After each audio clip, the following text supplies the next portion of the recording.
This is the Mosaic Church podcast. Mosaic Church is committed to making disciples that discover Christ, connect in Christian community, and serve others and the world.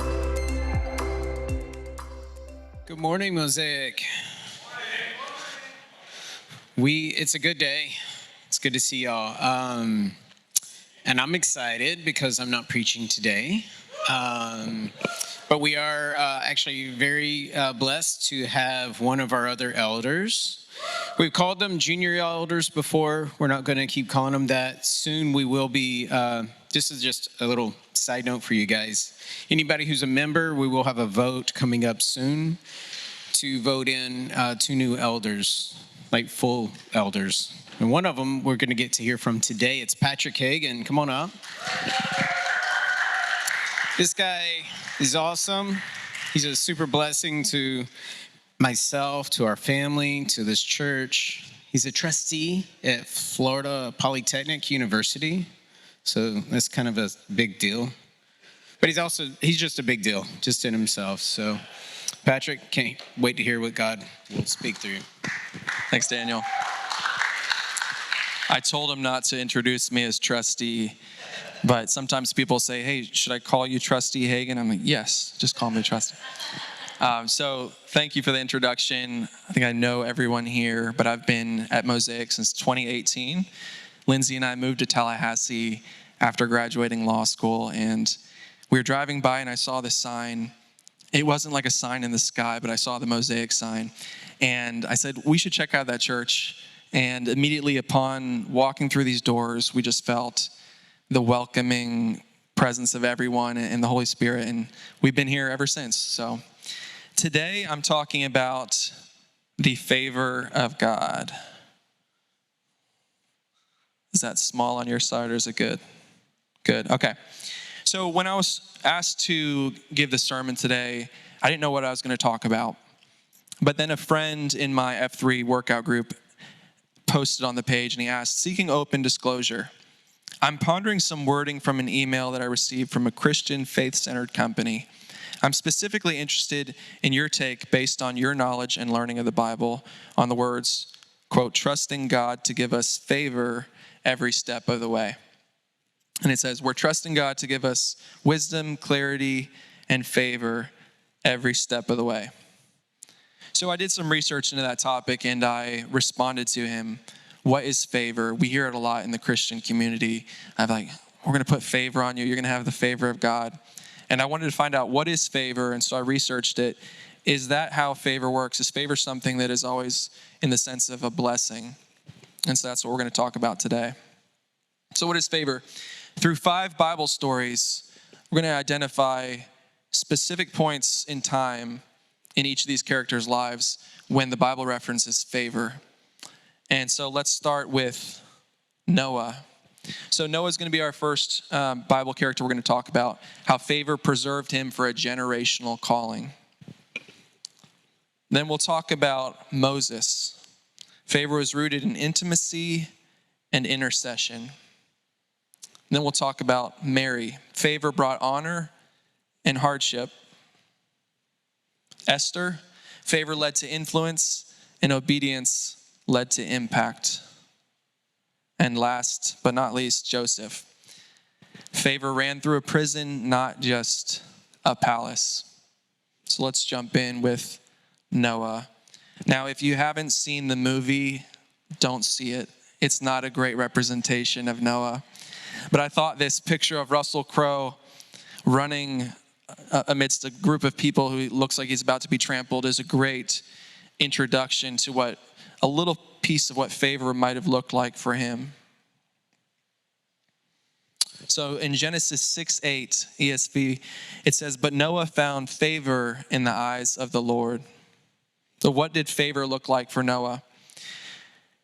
Genesis 6:8 describes a staggering moral collapse. We think back to when God first looked at Noah and found favor in the eyes of the Lord.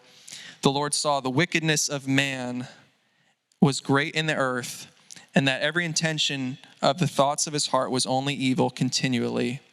And the Lord regretted that he had made man, so the Lord said, I will blot out man. That's Genesis 6:5-7. Then in verse 8, we see the words favor. but Noah found favor in the eyes of the Lord. Now, that word favor in this context introduces a contrast.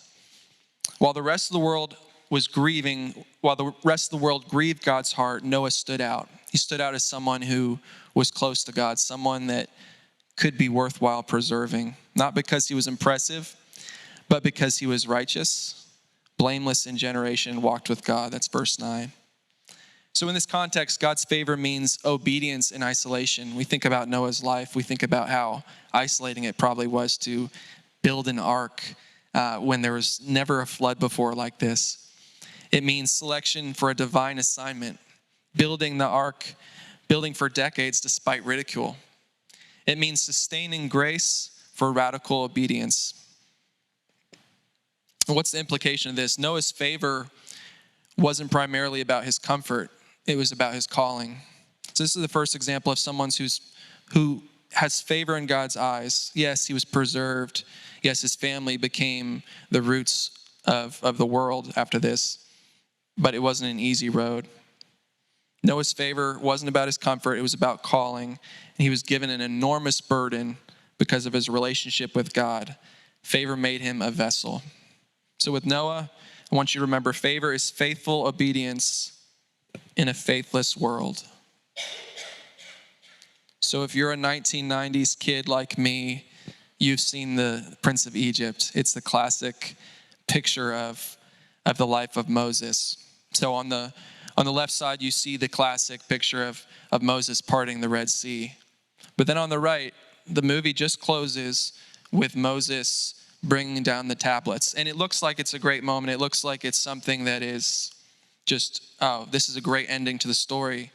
But that was really only the halfway point for Moses, because at this point, he's brought into a situation where he was just with God getting the 10 Commandments, and then he comes back to find the people doing all sorts of wrong.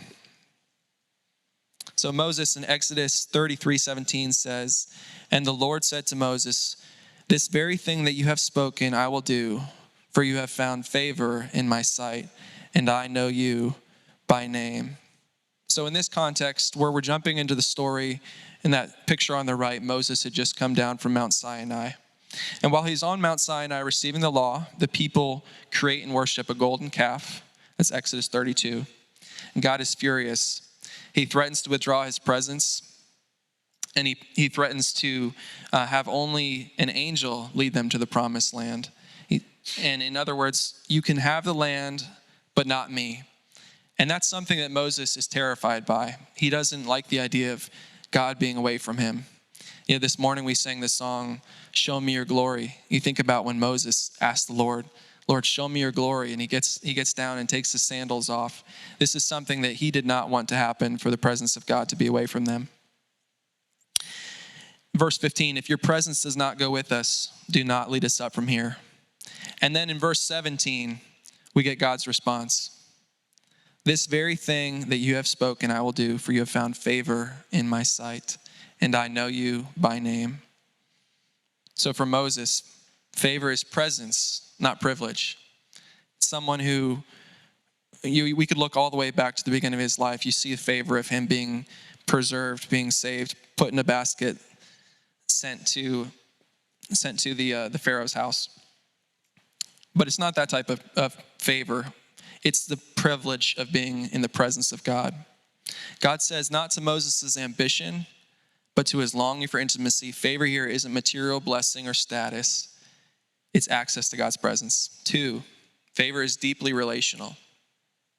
I know you by name is an affirmation of relationship, of trust, of personal knowledge. In ancient context, to know someone's name was to have relational authority. And 3, leadership. It's being burdened friendship with God. To be in a position that Moses was in, he had to be set apart. He had to be separate. He had to go up on the mountain here in this picture that we're looking at. And he had to come down to see a group of people that he led through the toughest times, only to already abandoning God. And if you know the rest of Moses' story, you know that he didn't ultimately make it into the promised land, but he's someone who always tried his best to walk with God. The Moses here isn't asking for a smoother road. He's asking for companionship on the road. And that's the kind of leadership favor births, not luxury, but intercessory weight and communal responsibility. So for Moses, I want you to remember this reframes favor as proximity to God, not promotion from struggle. If you are a Chosen fan, you'll recognize these pictures. This is Mary. In the Christmas special, you see her riding on a horse next to Joseph, heading into town. And then on the right, you see the opposite side of things. You see her with another disciple looking probably at Jesus about to being crucified. So what did favor mean for Mary? Well, let's jump in. In Luke 1:28, it says, "And he came to her and said, 'Greetings, O favored one, the Lord is with you.'" So Mary is a young, unmarried woman in a small town called Nazareth. You all know the story. She's engaged but not yet married. No status, no influence, nothing to set her apart in the world's eyes. And then suddenly, without warning, she meets an angel who says, "Greetings, O favored one, the Lord is with you." And she's startled, and rightly so, because Mary, she's really a nobody at this point, but she's someone who loves God. She loves the Lord. And to a lot of people, they'd look at this and say, wow, favor, that means like you're getting to carry Jesus. Like that's amazing. But for her, this is confusion, fear. But then courageous surrender. She responds in verse 38, "Behold, I am the servant of the Lord. Let it be to me according to your word." So what does this reveal about favor in Mary's life? Favor means calling with risk. You think about Mary being called favored, but what follows is not a blessing in the traditional sense. She'll be misunderstood, shamed, and forced to flee. She'll raise a son that cannot fully explain and then later watch him be tortured and killed. That's what favor looks like for Mary. God's favor didn't spare her from pain. It invited her into divine purpose. 2, favor is God's presence in the unknown. The Lord is with you is a true blessing here. That's the anchor, not the outcome, not the clarity, just the presence of God in the middle of the impossible. God's presence in the unknown. And I think that's probably the most significant piece of Mary's life as you think about what did favor look like to her. It is being with Jesus all of his life. 3, favor finds the lowly. God didn't send Gabriel to the palace. God could have picked any vessel, but instead he sent him to Nazareth. Mary's story reminds us that God's favor doesn't chase resumes or reputations. It rests on those hearts who are aligned with him. So for Mary, I want you to remember, what if favor isn't about being lifted up, but being laid down for something bigger than yourself? Next is Esther. So this is a book that I recently just finished. I don't know if I'd read it all the way through before on my own, but reading about the life of Esther really made me think of her as one of the people I wanted to include in the definition of what is favor and how we can look at her life. So we jump in at Esther 2:17. "The king loved Esther more than all the women, and she won grace and favor in his sight, and he made her queen." So if you don't know the book of Esther, Esther is a Jewish orphan living under Persian rule. She'd been raised by her cousin Mordecai and now finds herself swept into a royal beauty contest, essentially. So where we jump in Esther, the king's former wife is someone who makes one wrong decision in the king's eyes, and he essentially just says, okay, I'm getting rid of her, bring me a bunch of beautiful women, and I'm going to have essentially a beauty contest to pick my next wife. And Esther was fortunate enough in this situation, if you want to call it fortunate, to be brought into the king's palace. And it says, "The king loved Esther more than all the women, and she won grace and favor in his sight, and he made her queen." Now, this is political favor, if you think about this. But behind the scenes, it's divine positioning. So if you read the book of Esther, you see her being put in a scenario where she has a chance to do something for her people. She's Jewish. A lot of people don't even know that she's Jewish. The king doesn't know. Only Mordecai knows. And she's put into a scenario where another individual, Haman, ends up wanting to kill all the Jews. And although God isn't mentioned here, his fingerprints are everywhere. Let's read the next portion of Esther 4:14. And who knows whether you have come to this kingdom for such a time as this. So what is favor for Esther? Favor positioned her. Esther didn't seek the throne, but God placed her there. Her beauty opened the door, but God's plan was deeper than appearance. Now, as I mentioned, Esther is put into a position where Mordecai essentially says, okay, you need to stand up for your people. You need to say something to the king. You're put into this position of power. And that's not something she had to do. She didn't have to risk anything. She didn't have to put her neck out for her people. She could have just been the queen and just let happen what happened. 2, favor requires faithfulness.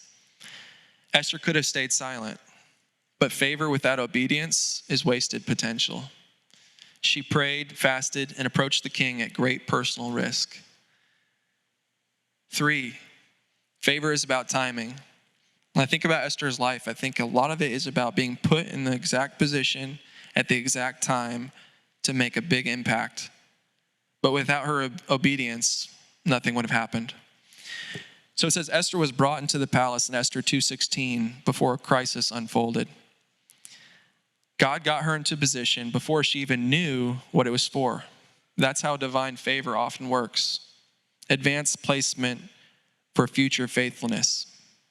And so think about today, have you ever been put into a position, whether moving to another city, whether moving to a new job, where you don't really know why? God, why have you put me here? Why am I in this position? Think about the story of Esther and how she was put in a specific place, in a specific time, for a specific purpose. If you've read the book, you know what Esther ultimately did is approach the king and saved countless Jews. So favor opens the door, but obedience walks through it. And sometimes the greatest risk is staying silent when you are placed there to speak.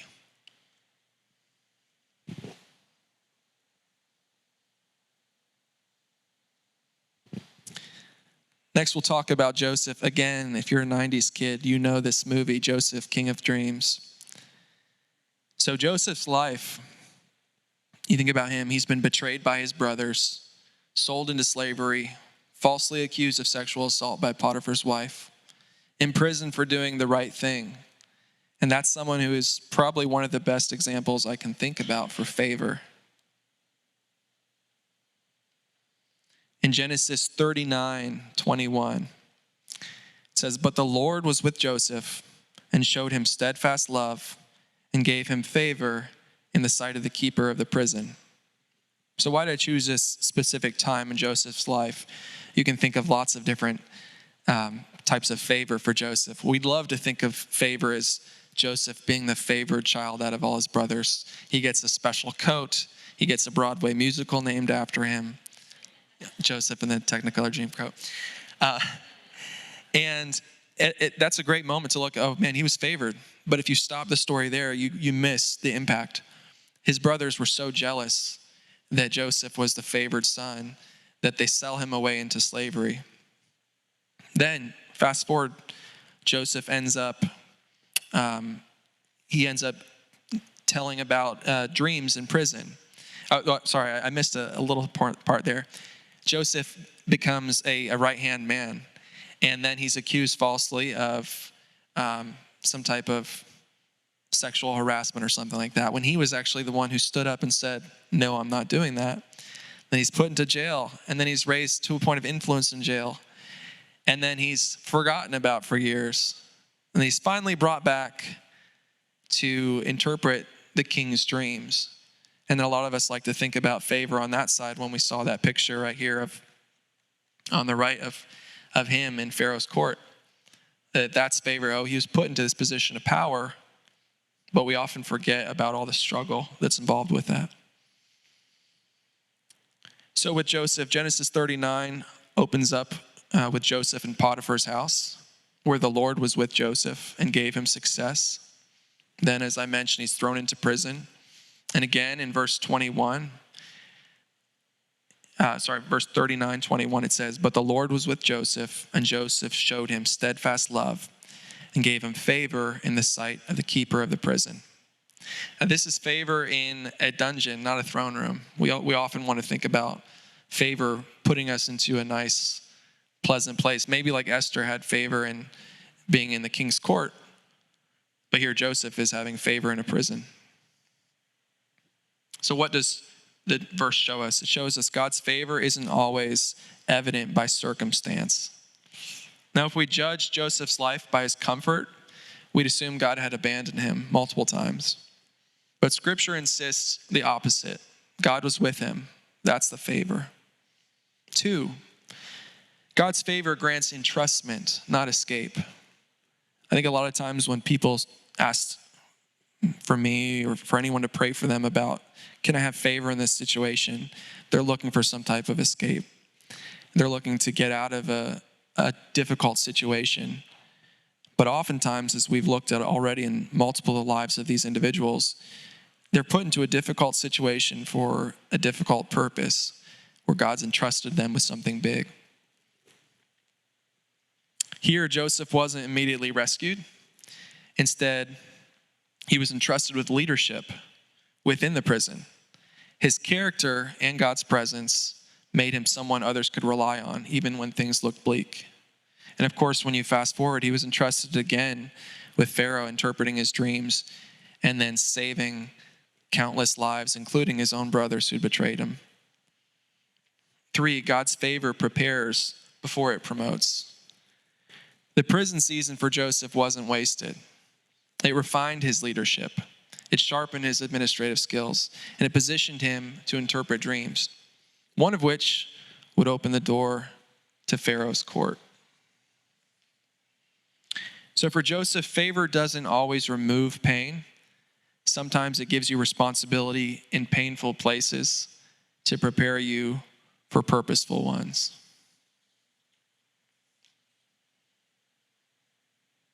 So let's recap. Starting off with Noah, favor preserved him for a generational calling. It wasn't an easy sense of favor. Yes, he was preserved, his family was preserved, but he was mocked for years while he's building a giant ark. Moses, favor rooted in intimacy and intercession. Again, I love the songs we sang today about just the closeness with God, asking to see his glory. That's someone who Moses was. That's where his heart was. Even though he didn't feel necessarily prepared in a lot of the circumstances of being the guy to lead all of Israel out of there, he's someone who was always close to God. And I think you see that trend as you look at each of these individuals. All of them had hearts that were close to God. Mary, favor brought honor and hardship. Wow, Mary's probably one of the best examples of this. What an honor to be the individual who brings Christ into this world. But at the same time, how difficult to know that he was going to be crucified. And you're raising this young boy for that sole purpose. Esther, favor led to influence, but obedience led to impact. Again, we think about Esther's life. She was put into the palace. She could have stayed there. She didn't have to say anything. She didn't have to be the one to defend her people. She could have stayed silent, but she was obedient, and that led to a generational impact. And then Joseph, probably my favorite example of what favor can look like. It's not favor in the sense of getting the beautiful coat put on you and being the favored child, but it's favor of always being someone who is seeking after God, no matter whether they're in the prison or right next to Pharaoh. So what is favor not? It's not a prosperity gospel.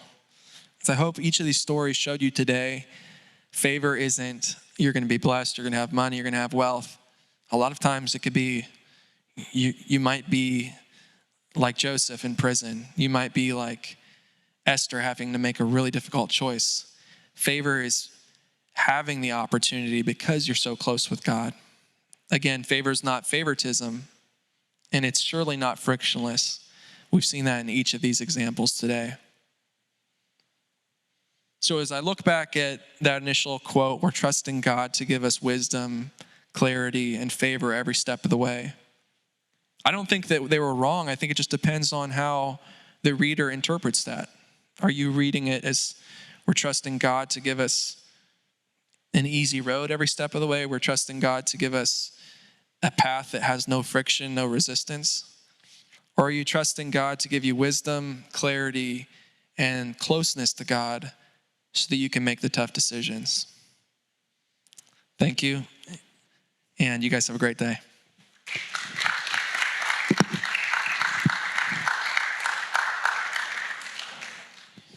Thank you, Patrick. That was awesome. I got so many notes. That was super challenged.